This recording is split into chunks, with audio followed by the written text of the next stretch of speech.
Welcome to WMRE's Common Area Podcast. This podcast is brought to you by the award-winning editorial staff at WMRE. Let's jump right into this week's podcast.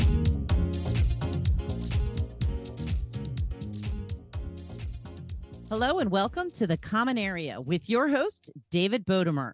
Let's get into this week's topic. David, we have a guest today? Yes, we do. We have with us Ryan Williams, who is the CEO and founder of Cadre, which is a kind of a fintech that focuses on real estate. So, Ryan, welcome to the show. Thank you for having me. Before we, I'm interested to pick your brain a bit about what you're seeing around real estate investment trends, and if you could, and talking a bit about your platform. But maybe just start with, a quick bio and a quick about yourself and about Cadre. Absolutely. So I am the founder, CEO of Cadre. I started the business in 2014. So we're going on a decade now.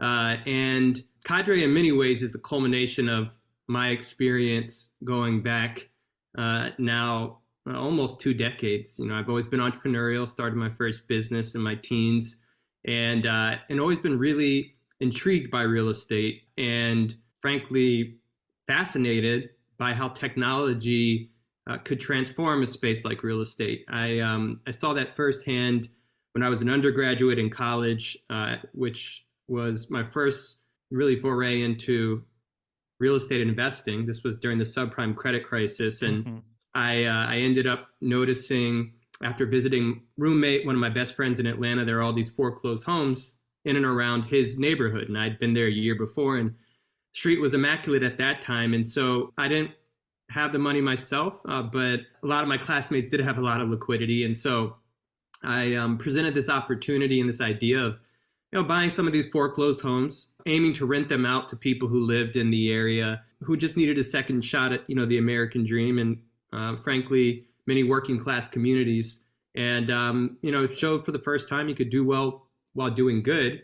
We ended up raising about $60,000, bought our first home, rented it out to a local community member. She was able to build her credit back up. We ended up selling the home back, made a little more than 3 times our money, unlevered. And from there, I started buying more homes using really rudimentary application of data and technology to aggregate information, because this was sort of pre-Zillow, Trulia, Redfin, and ended up graduating to buying apartment buildings and building a portfolio with thousands of residential units as effectively my night job. My day job was being a student, and then eventually doing investment banking so I could pay off my student loans. But I say all that to say real estate's been a space that frankly has evolved so much, but in so many ways it's still pretty antiquated. And I think technology will be one of the biggest drivers of evolution in real estate, in our lifetimes. And so I took a broader, holistic view of how tech could be applied to real estate after working at Blackstone and their real estate private equity group for a few years. And from there, I said, look, I've seen how much wealth's being created for a relatively concentrated base of investors. At that time, our LPs were predominantly institutions. Sure. And I wanted the everyday person to be able to access institutional grade real estate without sacrificing the quality or the standards or the underwriting process. I wanted to be institutional plus curation, and came up with the idea of Cadre after looking at the market and seeing that there was really no one who was bringing in an institutional approach to underwriting and then syndicating quality commercial real estate to a wider range of investors. And that's where Cadre came into play. And so I started this business, and we are a next generation investment manager. We provide access to high quality commercial real estate, predominantly focused on multifamily, industrial. And we use technology to reach more people, to have more transparency into our portfolio of holdings, and then to innovate, doing things like offering liquidity through our secondary market, which in this day and age is very needed. So it's been an amazing journey. And in a lot of ways, I think we're just getting started. And so, when you're talking about individual investors, like who can invest through Cadre? Today, accredited investors are the main focus. I started the business initially focused on large institutions, and we're really grateful and fortunate to have a number of institutions who have invested with us on the platform, endowments, asset managers, foundations. And then we started lowering our minimums, reaching out to more family offices, qualified purchasers. Most recently, we've lowered our minimums further so accredited investors can invest. And eventually the goal is to allow anyone to be able to invest. Well, that's it. That last part, how does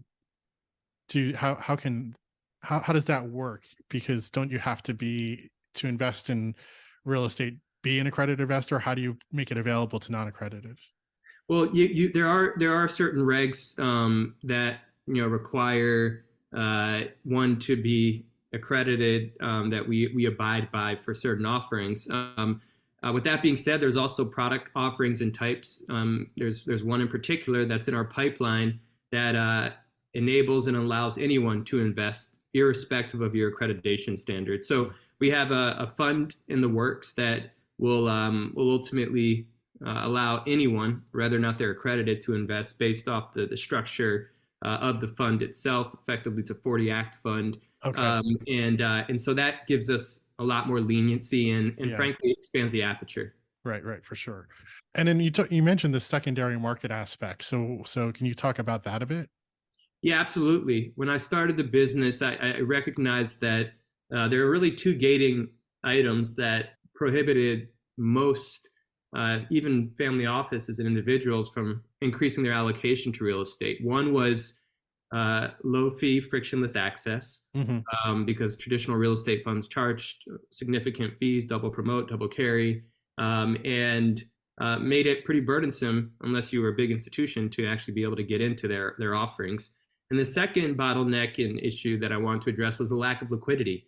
I knew a lot of LPs and investors who felt like they were prone to market swings without any optionality to get out, and they were scarred by 08, 09. And so my view was always, if I could build a more fee-light, transparent investing experience and create liquidity, more people would ultimately expand their allocation to real assets and to alternatives at large. And so we invested heavily in building a secondary marketplace using technology and a lot of lawyers and compliance. And we offer quarterly liquidity to our investors on our platform, where they can trade their stakes to other qualified investors on the platform. We have more than 45,000 members and customers on the platform. And so it's been an incredible journey to be able to have unlocked liquidity in what's been an illiquid asset class. We've done hundreds of trades. And it's not a high frequency trading exchange or system. I don't think it ever will be that. But it does provide a lot more consistent liquidity. And I think there's been all too much news about platforms that make reference to offering liquidity, but when rubber meets the road and when people actually need it, they put the gates up. Yeah, I think that's hugely important, because we've done our own various surveys of the wealth management audience, and trying to identify both the appetite for alternatives, including real estate, as well as the barriers. And liquidity definitely is usually very near the top of the list. The concerns about if I'm going to, how long is my money going to be locked up, or what are my options? And it does seem like being able to address that is a way of decreasing some of the friction around getting people into, who may be interested in getting into real estate in a private wrapper, as opposed to some of the more traditional ideas of investing in REITs or ETFs on the public side. Exactly. We found the same thing. We surveyed and polled a bunch of different advisors and even family offices and high net worth investors. And, there's just oftentimes fundamentally different needs than large institutions who are okay with, owning and holding long periods of time. We don't encourage people to go and seek liquidity, but I've always felt like you can offer, a more near-term flexible solution that doesn't come at the cost of having to sell your asset at a 90% discount or whatever the secondary fund, then you could really give people greater financial opportunity and flexibility that would increase the allocation to the space in a way that I thought would be healthy. So I think you've also talked a lot about just the economic opportunities for communities that haven't historically had access to these kind of investments. So can you talk about that piece of things? Yeah, for sure. So, it's a pretty near and dear concept to me. I'm from a community that I would consider underserved, undercapitalized, underinvested in. And I've tried to do what I can to help catalyze investment in my hometown, which is Baton Rouge, Louisiana. And, I've just seen the power of what capital flows can do, both to the ecosystem and to the actual communities themselves when they're directed there. What we've been focused on at Cadre is literally, diversifying where we invest, who we invest with, who finances our deals. We've struck a partnership with BlackRock, whereby we will be investing, upwards of 100 million of capital with underserved, underinvested communities and operators. Because again, real estate is such a powerful space, and if you can invest in those that are overlooked, actually there's oftentimes an arbitrage opportunity and real alpha to be had. So we've been intentional about finding operators, whether those are women-led and owned operators. We did a deal recently with a woman-owned and led operator, a multifamily deal out in Salt Lake City that we were really proud of, and we are really proud of. Minorities, or just those who've been told, you need a quote unquote established track record with some subjective criteria. So the first pillar is, really empower local operators that are overlooked. The second pillar of our approach to helping create more economic opportunity in communities that are underserved is invest in assets that we all need as society. So multifamily has been a huge focus. It's been our most important asset class. And we know that, we have a tremendous housing shortage. You can just look at rents in a lot of areas around the country. And we're proud of the fact that, we brought thousands of units to scale through our platform and portfolio. And then I'd say the third pillar is focus on financing, in our case, equity and debt, to a wider range of individuals. So on the debt side, we've partnered with a number of community-oriented banks, minority depository institutions to provide slices of the debt that we offer on our platform. And then on the equity side, as you know, our focus is really to allow communities to own their community. So while we're still focused on accredited investors today, my vision's always been, I want people to be able to, own a slice of that multifamily building that they're living in, or that they see every day, or, a piece of that industrial warehouse that they drive by every day, especially in a world where single family housing is just out of reach and unattainable, in an interest rate environment that, is probably going to remain elevated for the near term. This is another way for people to have access to economic opportunity and the upside real estate provides. And do you work at all with our opportunity zone investments, or is this just more general that you're just looking to do this?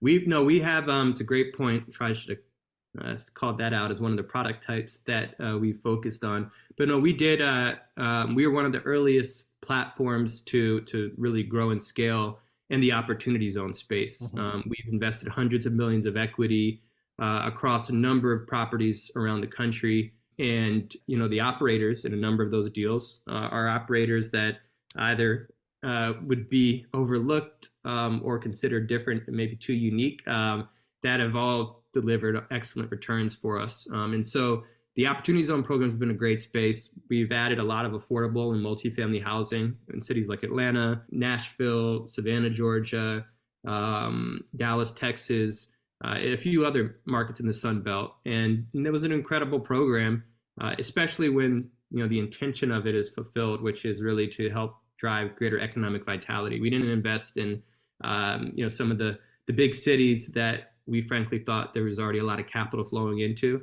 But pre-pandemic, we invested in a lot of markets that we saw as being those next primary tier markets where there could be a greater disconnect between the haves and the have-nots. And so our projects there hopefully will help level the playing field. We have, if not the biggest, one of the biggest developments in Nashville, Tennessee. We worked locally with some folks, including the mayor, to help bring that to fruition. And we're really proud of the fact that we're bringing housing units, job opportunities, and capital, to communities that, in neighborhoods, frankly, that have been underinvested through the Opportunity Zone program. And when you're investing in projects or developments, what is the hold strategy? What's the life cycle of your investments? Sure. Typically, we're underwriting around 4 to 5 year holds. Opportunity zones clearly longer, 10 Right. years, because of the tax benefits associated with holding and deferring for investors. But typically it's 4 or 5 year underwriting period. If there are opportunities for us to sell and generate great returns for our investors, which we've been able to do on a number of occasions, more than 14 to be exact, then we will do that. But we're typically in the business of investing in what I consider mid-cap value add real estate in the multifamily space, in what we consider emerging markets that will be the next large gateway cities of our country. So that's where we've built our niche. We think it's a great place to be in. We're much larger than the mom and pops investors, but we're smaller than the big institutions. And I think there's just a ton of alpha and opportunity. And it's also, frankly, where there's a lot of operators who are kind of in a gridlock. They're sort of stuck between being a bigger than your kind of mom and pop syndicators, but they aren't necessarily at the scale yet to reach the big private equity funds who charge a lot in order to work with them. So we see ourselves as an ideal partner in this mid-cap space, and think great managers can drive out performance, which is really where we've built our base business. So we're also talking at a time when there's a lot of dramatic coverage about real estate, commercial real estate, and sort of like this idea of impending doom that's facing the sector. Now, early on, you talked about identifying multifamily and industrial, and I think that's an important point. But it seems to me there's a lot of overblown coverage that's stemming from the fact that, yes, the office sector is facing some problems, but ultimately there are tons of really good opportunities and really strong real estate across the country. So how do you deal with the fact that there is this some of this talk happening right now in talking to your current and potential investors? Yeah, I agree with you. I think a lot of the focus, the coverage is hyperbolic, and our view is that there of course will be dislocations. I mean, rising rates have led to a meaningful repricing. And we do expect to see distress in a number of specific property types and niches within those property types. We don't think it'll be widespread, though. And the view is that just like with any market dislocation, there will be winners, there'll be losers, there'll be haves and have-nots. We think the fundamentals in multifamily and industrial and in the highest quality office buildings actually will stay strong amidst the noise. And on the other side of the spectrum, owners who have capital intensive property types that are financed with debt that's floating rate, they're going to struggle. And in some ways, I think it's healthy for there to be sort of a correction, given just the growth that we saw and the leverage levels that we were beginning to see. But our view, similar to what you mentioned, is that there's going to be some distress. It won't be as widespread. We have a ton of capital ourselves to invest in opportunities, and that is a microcosm of the broader market, where there's more than 240 billion of dry powder on the sidelines, just focused on U.S. value add real estate. So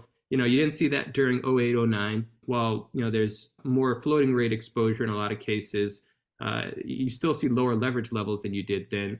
And so I do think that to the extent there's a window, which there will be here, of dislocations, it's going to fill up pretty quickly with capital, and you'll see a much faster bounce back than you otherwise would see. And I think the other important point is, in sectors like office, which can't be generalized because there's niche office and there's CBD and there's suburban, the higher quality office buildings are continuing to generate meaningful demand. And I think you're seeing a unique will from a lot of cities and towns around the country to help with rezoning, converting office that, may be undercapitalized into residential, multifamily. And that's a unique dynamic that I don't think people are fully appreciating, that will also ensure that there's not this, catastrophic, kind of cratering of values that you hear about a lot of times in certain media forums. And so that's our view. Yeah, I think, we're drawn to obviously wanting to have the simplest narrative. And of course, I think I think also, when times are good and all commercial real estate is rising, even it's happening differently, people see it as just like one thing. Right. But in times like this, but there's always different cycles, because we went through the retail real estate cycle over the past decade, and different property types have different dynamics. And I also think people probably overestimate how much of a chunk of the real estate market is represented by office buildings versus the other types. So I don't know. So I think it makes it a very interesting time, because there are, like, when there are misconceptions to combat, it actually feels like you have a good opportunity to tell a narrative to people. That's right. Education is critical to answer your question. So that's what we focus on is, staying patient. We're stockpiling capital. And then, it's not just democratizing access to this space that we want to do, but it's also the insights, the understanding, the information, because this is a window where people really can get educated that, in periods where there's troughs, there's always subsequent peaks. And if you can be a part of the rise in growth and the recovery, like institutions have been able to be a part of, there's real wealth opportunity creation. So, we put out white papers. We have a data science team that's focused on identifying trends. We've built our own property price indices, ranking markets around the U.S. by sector type, and we've educated folks. And I think that's what's really critical in this period of time, is to kind of pull back, take a step back from sometimes the sensationalism and the overgeneralization, and recognize that in any macro dislocation, there's always micro opportunities. And this is the exact window when I believe people should be considering leaning in, because there is so much concern about the space. Right. And so how do you distribute that stuff? Is it through like email lists or just general? Yeah, so we have email. We've got a website, a platform where we provide updates to all of our customers, where they can see what our latest and greatest thoughts are. We have a blog, and then we deliver, whether it's through email or through our platform, investor insight pieces where we're taking deep dives in certain spaces, giving a holistic overview. And as I mentioned, we have thousands of people who are both on our email list, but also users that are verified on our website that receive that information, and then can, to the extent they want, always schedule a call with one of our investment team professionals as well. So we're able to get ahead of a lot of these curves and ahead of a lot of these questions, and then also start projecting and forecasting out where we think growth will be going forward, and do so rapidly as well, which is different from past periods of time. Well, I've taken up a good chunk of your time here, and I appreciate you answering all my questions as I kind of jump from idea to idea. But yeah, just also wanted to give you an opportunity if there are any things I didn't ask you about, or final thoughts that you wanted to leave with the audience. Sure. I mean, we're really proud of our growth, our track record, the value we've delivered to investors. We are in the process of really building on the decade or so of investment outperformance we've delivered. We're launching our newest product, Cadre Direct Access Fund 2, which is the next series of our value add real estate investing strategy, where again, we're going to provide institutions and accredited individuals access to a diversified portfolio of managed commercial real estate, where they can get the opportunity to capitalize on wherever there are dislocations, because we've got boots on the ground. We have a team of investors and asset management professionals that has a network of 400 local operators around the country. So, we're actively structuring investment products and vehicles to ensure that people who are interested in participating in what I think will be one of the greatest opportunities of the last 15 years can actually capitalize on. And so that's a product we're really proud of. We expect to have large institutional commitments and individual commitments directly, which is one of the unique dimensions to our business. And then I'd say the only other point is just we also are in the process of launching, as I mentioned, Cadre's Horizon Fund.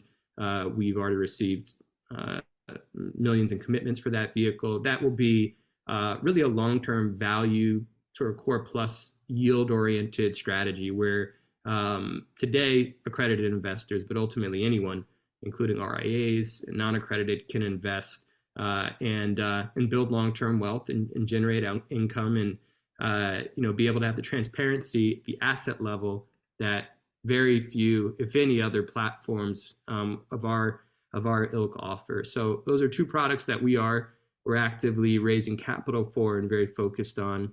And like I said, I think that the commercial real estate industry is a broad, diverse industry. It's one where it's dangerous to generalize. And I think that for individuals who are one of the fastest growing investor segments, this is one of the opportunities to, I believe, build long-term wealth. And that's why we set up the platform the way we did. And that's why we're excited about what's to come, and invest from a place of conviction and confidence versus fear. Well, Ryan, thank you so much for your time. Thank you for coming on the podcast. Thank you for having me. I appreciate it. And thank you all for listening today. Please like, follow, and share this podcast with your friends. Until next time, I'm Wendy McConnell.